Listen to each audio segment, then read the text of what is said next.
Too Many Rides here, and I'm here to point out that you've just entered part 2 of the 4.922 dual sport ride, featuring 2K, the xr600r that just got all the transitional parts off of my decommissioned 91. And I'm lucky to have with me fellow SDA member Boiled Egg on this ride. Hello, Greg. Hey, John. So I want you to fly along with us as we continue the ride into part 2.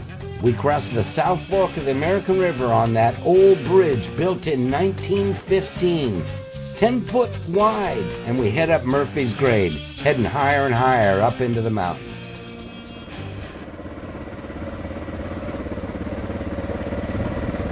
And the South Fork of the American River.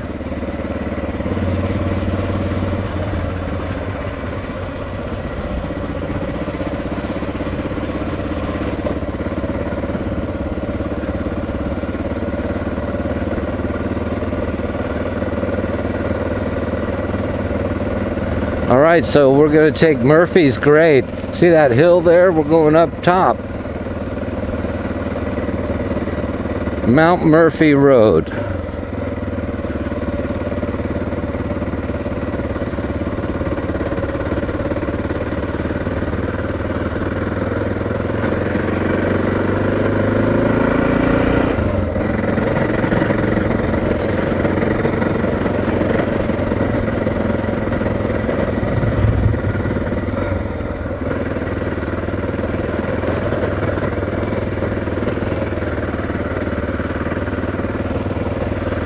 With lots of washboards.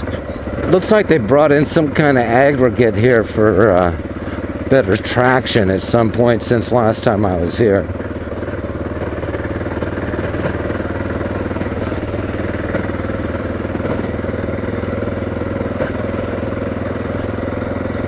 But yeah, you know, with all this 600 power, you either need to go really fast or slow down, because it's just covered with washboard.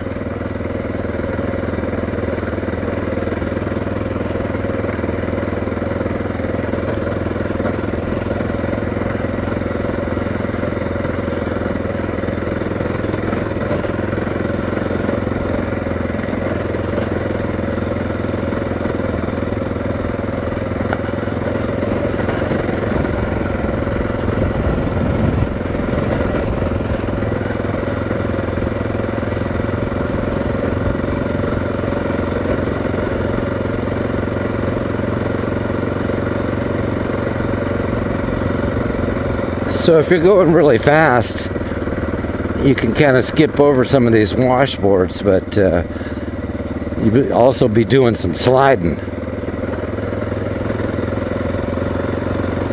around these turns.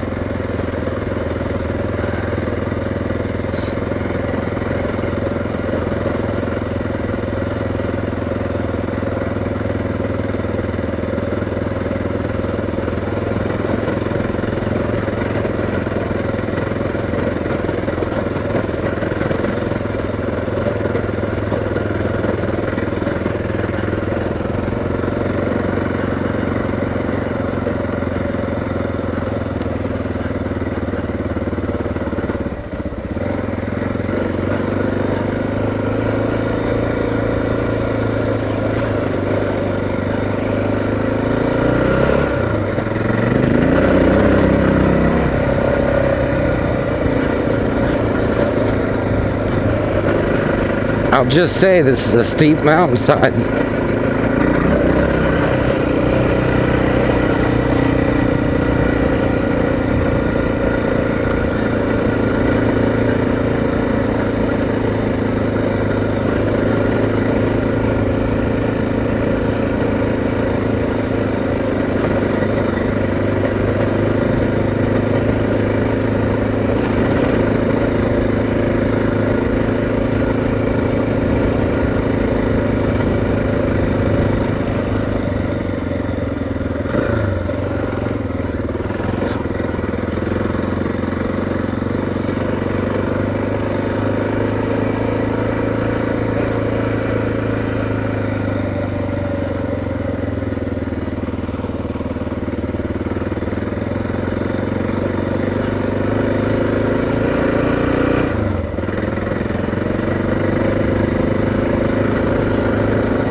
best location is the high center.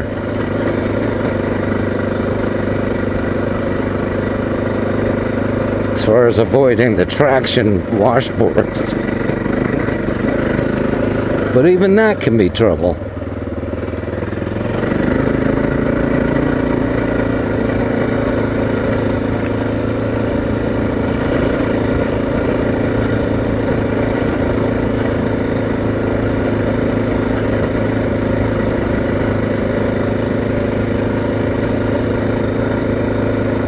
So from here,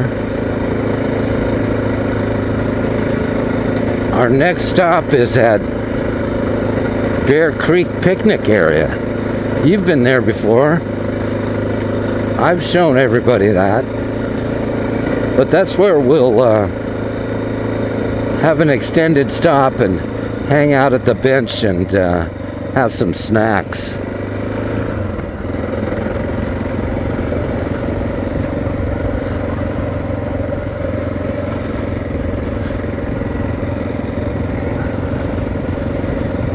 Here Murphy Road turns into pavement for the rest of the way. Meets up with Marshall Grade. Goes through the town of Gardnerville.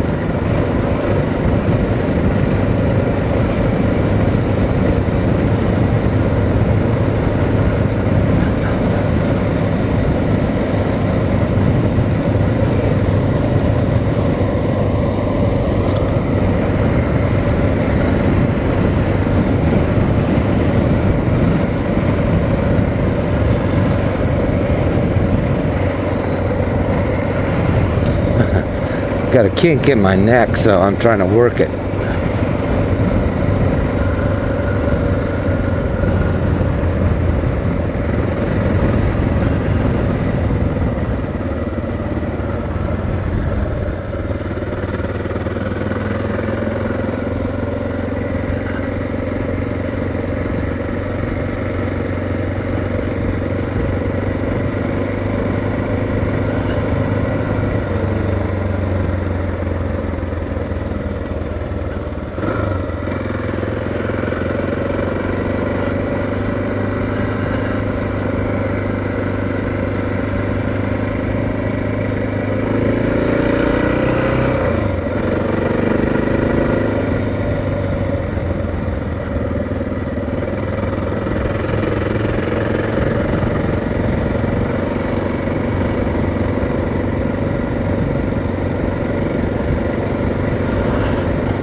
I was wondering if you can read the battery symbol.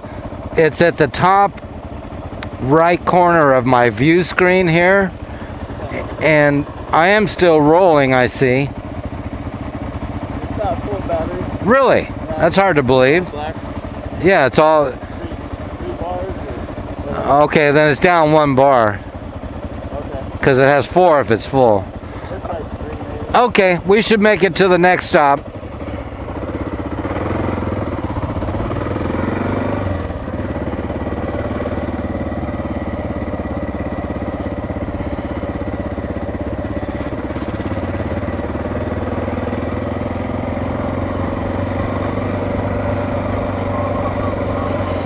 Alright, so battery, yeah, it was a new battery.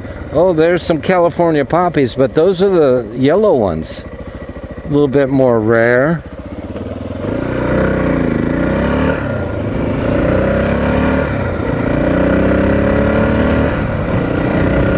Welcome to Garden Valley, you guys. We're going through it.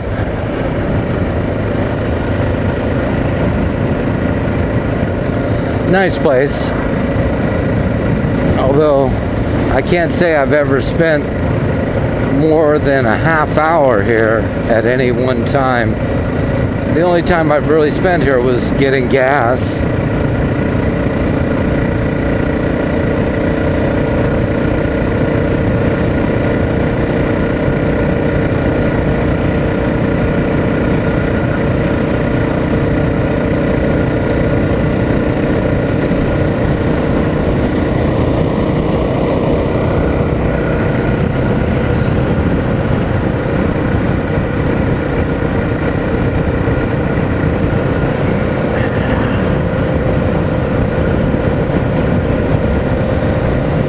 Some kids were having a lemonade stand right there. Probably not quite hot enough for that.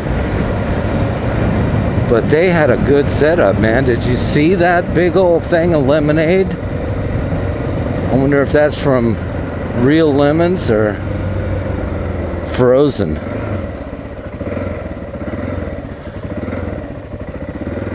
Garden Valley Road, Marshall Road. So as I pull to a stop, I can smell exhaust. It kind of smells like a combination of oil and burning rich. But on the burning rich side. You know, I just don't have enough time on this motor to for sure tell you all the ins and outs about it. There's an old structure. It said to keep out. You couldn't get in if you wanted to. Steel doors.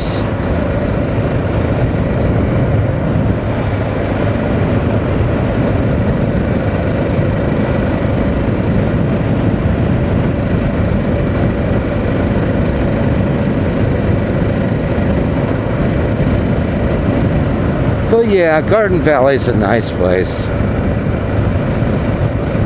A slower kind of lifestyle. Here's your True Valley hardware store and the Sierra Super Stop. We're going to take Black Mine Road here.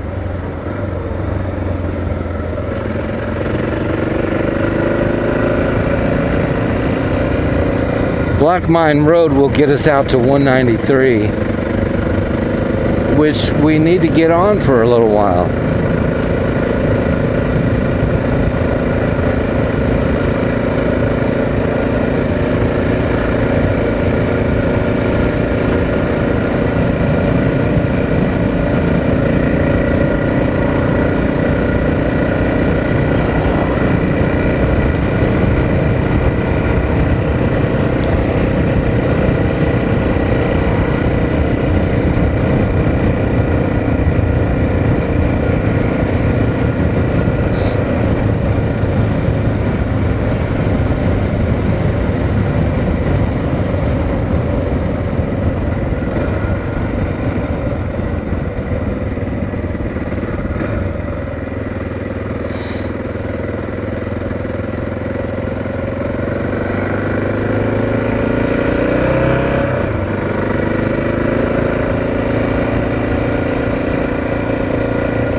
you know, getting back to the motor,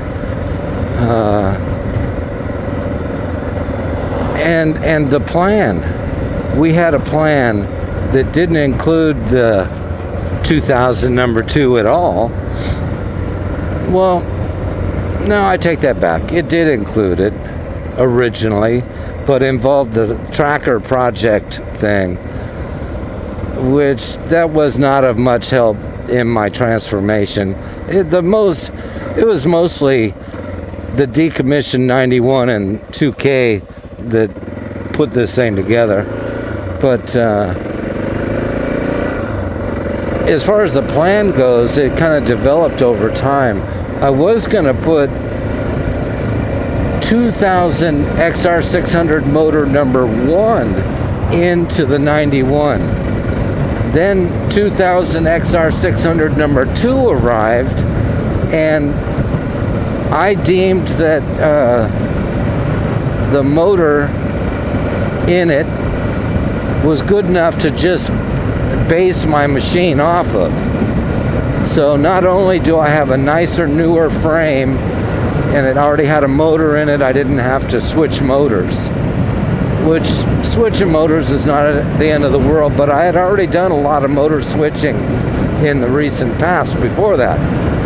So I decided to switch all my good aftermarket parts off the 91 and put them on the 2000 number 2. But then 2000 number 3 came along, and I thought that was great because it was an OHV and it was plated as well. And so that kind of changed the plan because,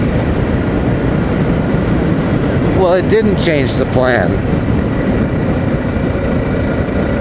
because I was going to put the tracker motor in the 91 and sell that bike. Because here I've got two 2000s with a California plate.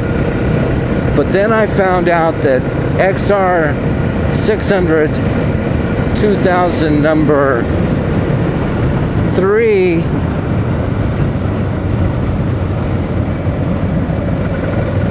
wrong road. We're not taking that one. Oh, maybe that was it. Yeah, that is it. We got to take Porter Ranch Road.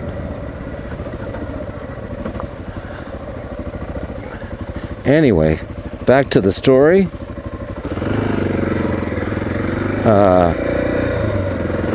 2000 number 3, it had a plate on it, but it was last registered in 05, and I found out after getting it that oh shit, that ain't it. That can't be it either.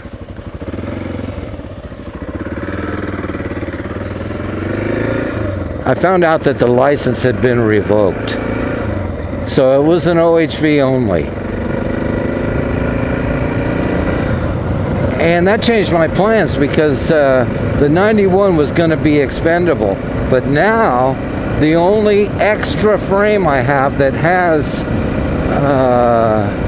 California street legal license is the 91. So I'm going to save that just in case I ever have to have another plated bike for some reason.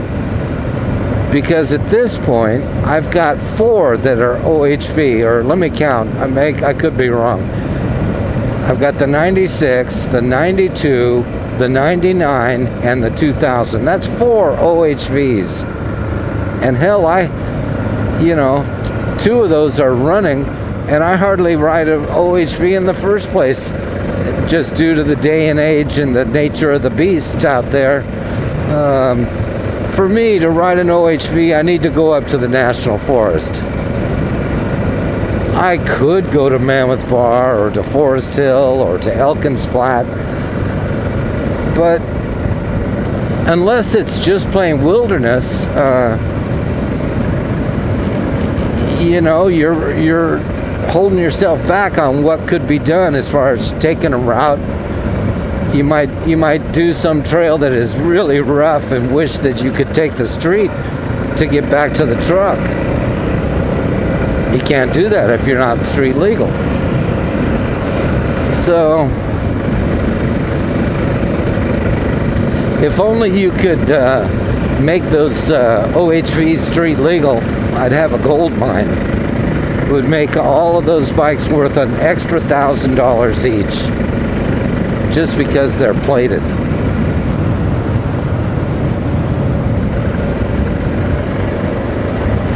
Alright, so now we're on Traverse Creek Road.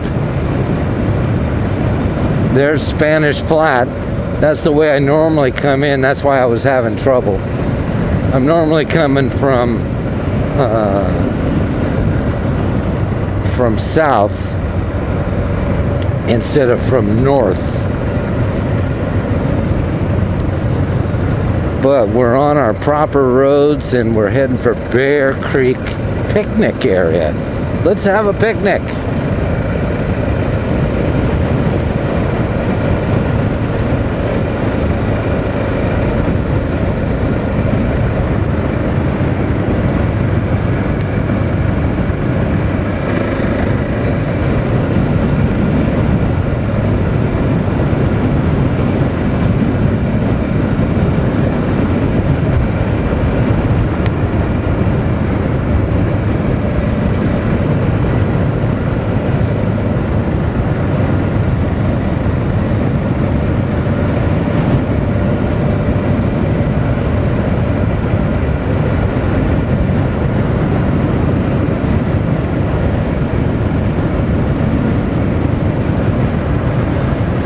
There's a one-lane bridge ahead, so look out.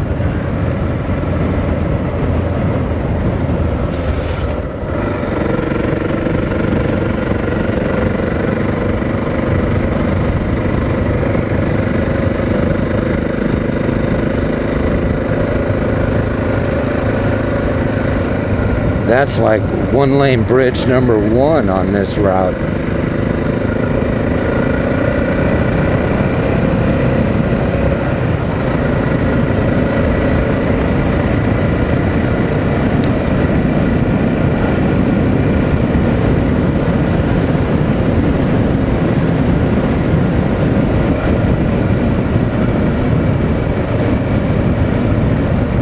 Here's number 2.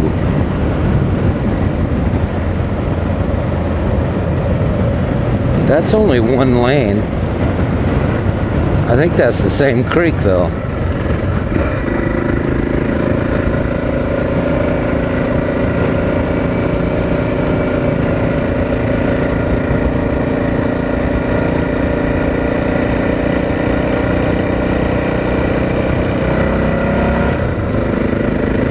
Wow, big tree fell here.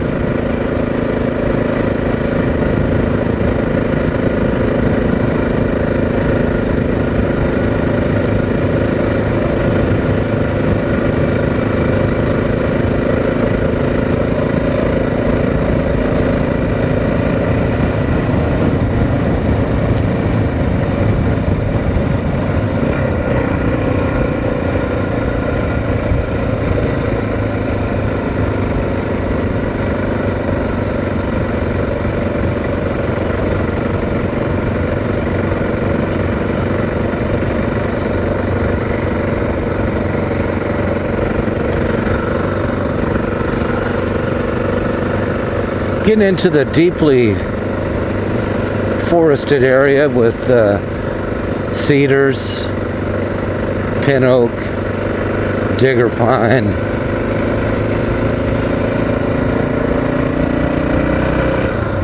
Doug fir, miner's misery.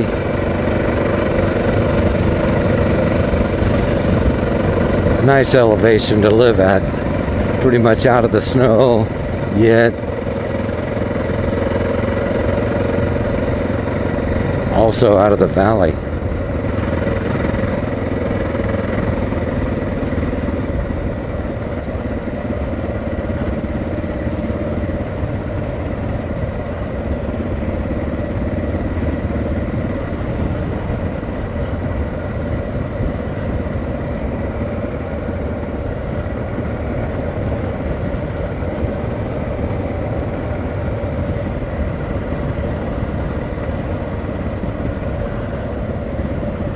Okay, it's on to Bear Creek Road for all you people out there.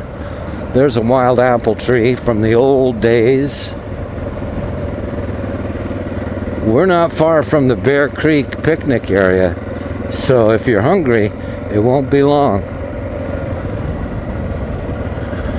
I like this little spot down in here. There's a few home sites, and it seems like it'd be a neat place. Oh, of course, this is a dream. You know, you'd have to be kind of set up in a way to where you can handle living out in a place like this. You can't just run on down to the store for a second.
That's Bear Creek.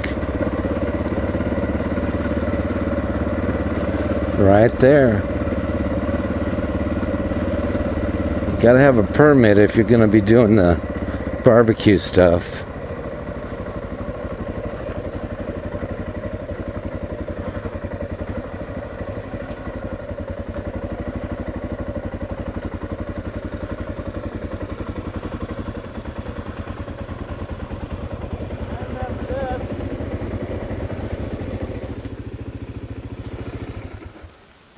This place. You been here? Yeah. What was the ride with this one? I don't recall, but Way long ago, dirt riding? it was way long ago. Yeah. I mean, back, you know, when we had my panel truck or something, and I don't remember if it was, maybe it's a different one, but that would have to have been back before the days of the Georgetown Trail system. So we got off the bikes there for an extended stop. Took a look around. It's a nice place.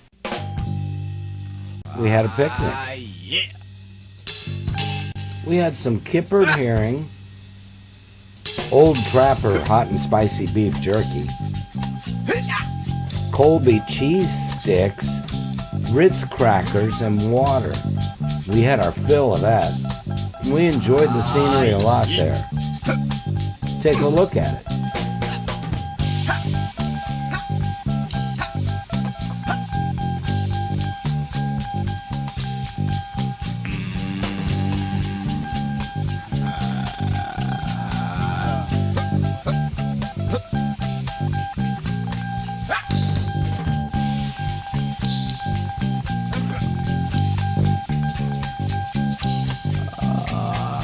Yeah.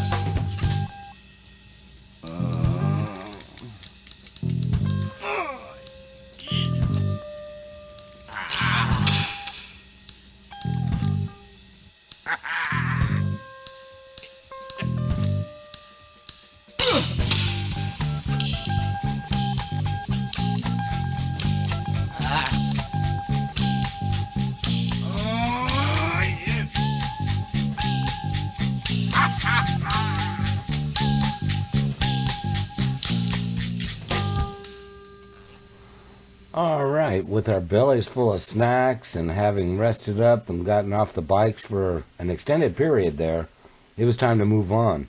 don't you give up, because it's time to move on. You need to move on to part 3 as soon as you can to finish this journey. We're going to take up out of here. We're going to head uphill, get higher and higher in the mountains. We got more places to go, more riding to do. So if you think you might miss out or something, there's always these buttons you can push where you get notifications when a new video pops up. So let's say I'm roaming a road and I get a video uploaded, and soon as I do, you get a notification that has come along, and you're not going to miss a single bit of the road, not a single bit of the ride, not a single bit of the fun. This is your time to push buttons.